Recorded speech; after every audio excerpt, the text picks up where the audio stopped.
Adam Small here again from My Music Masterclass, and today we're going to review an in-ear wireless system from Xvive, and it's called the U4. But before we get to this review, let's do the disclaimer super fast because we always do disclaimers on this channel. Xvive did send us this unit in exchange for this video review, but they didn't tell us to say anything specific or coach us in any way, and our reviews are always unbiased, and this one will be unbiased too. So let's get to the specs on this thing.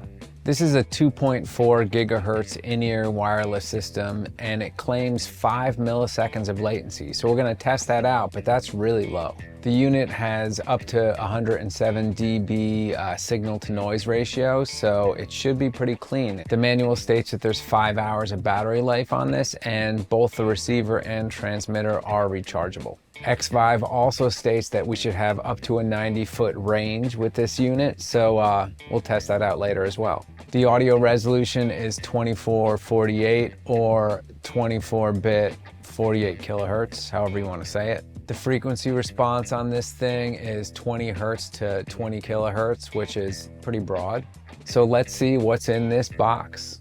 Well, what do you know? There was a bag in the box. Now we have to see what's in the bag. So there's 4 things in this box. There's the receiver and transmitter, an XLR to 1/4-inch adapter, and a charging cable. Well, let's start with the charging cable here because I'm holding it in my hand, so why not start with this one? This thing is actually pretty convenient because what it is a standard just USB connection on this side that you plug into a charger, but this side splits out to 2 mini USBs, meaning that you can charge both the transmitter and receiver with one cable. This is the transmitter, so you're going to be able to transmit the signal from the board into this and then wirelessly to the receiver, right? It has an XLR connection on top, but if you're trying to get sound out of something that doesn't have an XLR connection, it comes with a 1/4-inch to XLR adapter as well, so you should be able to get sound into this thing. There are 2 switches on here. One's just to power it on and off, and the other is to switch between line level and AUX. There's also this button down here, and what that does is switch through available channels. So if you're getting interference with a channel and need to switch, there are 6 available channels. You just have to set it to the same channel on both the receiver and the transmitter in order to transmit sound. This receiver is low profile, which is definitely cool if you're on stage and you need it. On top you have the headphone input and an on and off switch. And all you have on the front here is a volume for your in-ear monitors or headphones. And the same thing, you can switch channels with this button here. Lastly, you have a belt clip on the back, and I don't think I have to explain what to use that for because you can figure it out. All right, so how do we test an in-ear monitor system so that you, the viewer of this video, can actually get something helpful out of this review? Well, one thing I know I can test pretty easily is the latency. So I'm gonna set up a mono track on my computer, split the output in 2 sides, put one side through this transmitter and the other side directly back into another track in my software. So obviously the side that's split from here into the transmitter that goes wirelessly through here comes out of this headphone jack and goes back into my software. It's supposed to be no more than 5 milliseconds later than the track that was direct. So let's see if that works. Okay, so I took a little piece of one of my tracks and I summed it to mono. You can see that here. There's 2 versions of this. So this one, the one that's called Track Direct, this is the version that's coming out of my sound card, or that came out of my sound card via a cable, and then it was recorded again in my software. So this will be at 0 latency. Now the track under it, this is the one that I routed through the transmitter and receiver of the U4. So let's check it out on the timeline and see if it's latent by 5 milliseconds. I'm gonna have to zoom in and find a peak, and then we're gonna compare it to the direct track, okay? See, we're all zoomed in here now, and I'm gonna pick a spot that I can see on both. You see this spot right here? And you see how it's right here? This is the same exact part of the wave. Doesn't matter what you pick, but I can see where this is, so I'm gonna choose this.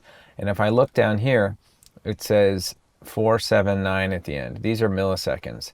And the last number is what we're looking at here. So right now it says 79, right? Now if I click in the same spot on this track, it says 484. So 79 and 84. 79 plus 5 is 84, meaning that this track is 5 milliseconds later than this track, so it's exactly on point. I'm gonna mute this bottom track, the U4 track, the one going through the receiver and the transmitter. Let's hear what this thing sounds like by itself.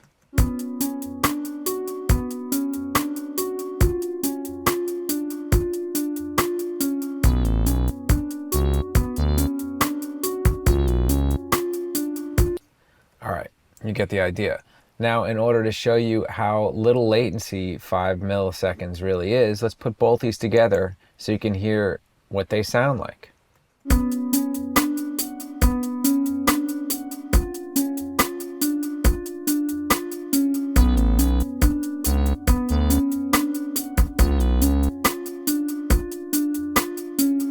And as you can hear, it's just a slight phasing. That's how close 5 milliseconds is here. It's not creating any slapback kind of delay effect or anything like that. It's very close, meaning that if you're playing on stage, 5 milliseconds should be pretty imperceivable to your ears. All right, so we tested the latency and it was right on point, okay? So now let's test the range on this thing. So I'm gonna be as scientific as I can about this. I'm gonna go out to my lawn and with a tape measure, I'm gonna mark 15-foot intervals from the spot where I am transmitting the track to headphones that I'll be wearing. And we'll see at which point the signal drops out. I'm gonna go all the way up to 90 feet and see if we can get there. And if we can, I'll try to push it a little further. If not, I'll let you know where it cut out for me.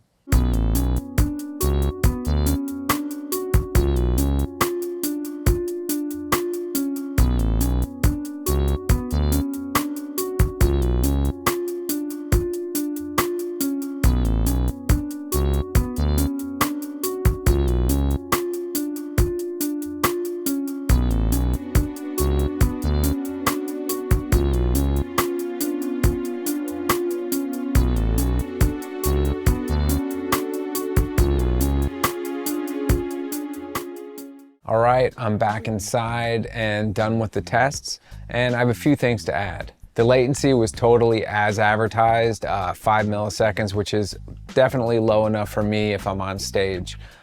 You know, you don't want to have too much latency because it becomes problematic if you're playing syncopated material. The audio quality of the U4 is also good.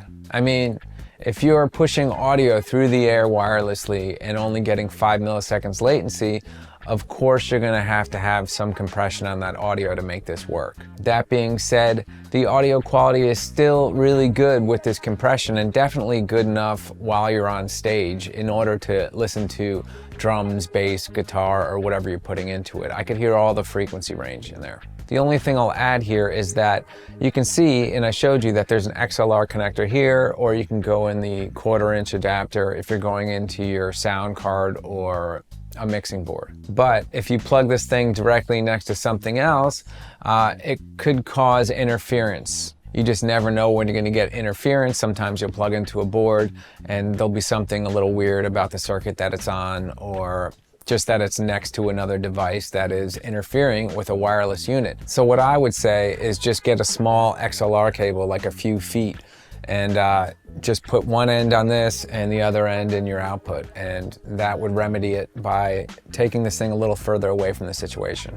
Now, as far as the range is concerned, this thing performed really well outside. Of course, I had 0 obstructions, so that is the best possible scenario. There was no walls, no trees in the way. I just did a straight shot up until the end. So I wouldn't assume that indoors through a wall you could get 100 feet. That's just not going to happen. That happened outside in a vacuum, but it showed the possibility of the range and that it has good range. So to sum all this up, the U4 goes for $229 as of the filming of this video. And for this price range, I feel like it really does deliver. The latency was cool, the sound quality was cool, and the range was good as well. So if you're looking for a wireless in-ear monitor system within this budget, I would recommend it. I hope this video was helpful if you're in the market for this type of thing. And please like the video if you liked it. Please subscribe to our channel because we really need more subscribers. Please subscribe. Leave a comment too if you have something to say or if you have a question. And we'll see you next time.